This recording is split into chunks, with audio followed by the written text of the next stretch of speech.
What's up guys, this is Steven Spikes at spikessignal, here to talk to you about a super efficient way to practice your modes while working through skills on your guitar. That's coming up right now on spikessignal. Step 1 is to get a file that contains all modes within a single key in the form of a backing track, or to compile something equivalent to this from multiple backing tracks. Once you get the file downloaded, just make sure that each mode is long enough for you to be able to play through it sufficiently and improve your skills at it. If one or several of the modal parts of a backing track is too short, you can just copy the item in Reaper or whatever DAW you're using in order to make it longer, so you can really get it under your fingers as you're playing. Step 2 involves the utilization of a pitch shifter. Now what we want here is for each mode in each backing track that we downloaded to be revolving around the same note. So that would mean we'd want the 7 modes: G Ionian, G Dorian, G Phrygian, G Lydian, G Mixolydian, G Aeolian, and G Locrian, just as an example. If, for instance, all of the backing track modes that you downloaded are in G except for Phrygian, which may be in A Phrygian for instance, you want to put a pitch shifter on that item and drop it down a whole step to get it down to G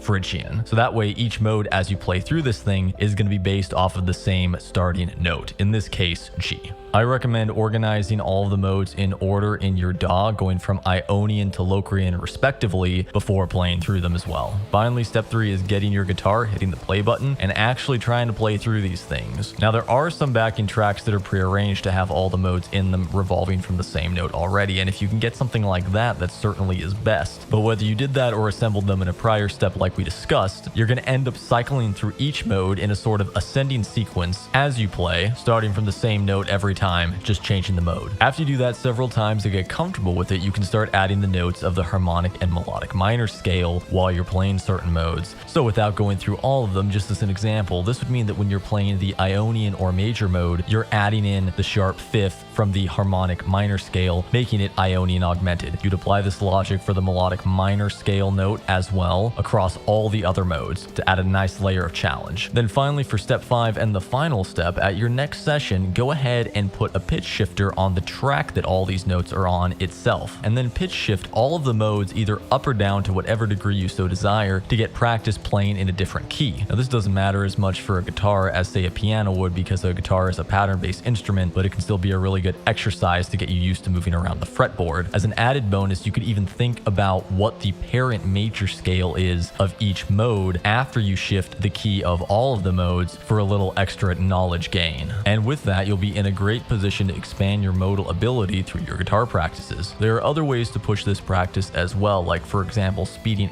up each backing track in your DAW in order to make everything move quicker so you have to adjust faster, as well as doing other things like not having all of the modes start off of the exact same note like G in this example. Of course, as you practice this and test things out, definitely let me know how it goes. I'm certainly interested in beefing up this aspect of my practice routine in whatever way I can, and there's no better way to do that than by learning from others. If you found this useful, I'd really appreciate you giving me a like as well as subscribing, and not forgetting to leave an aforementioned comment about how this practice routine goes for you. I'm Steven Spikes from spikessignal, and I'll see you next time.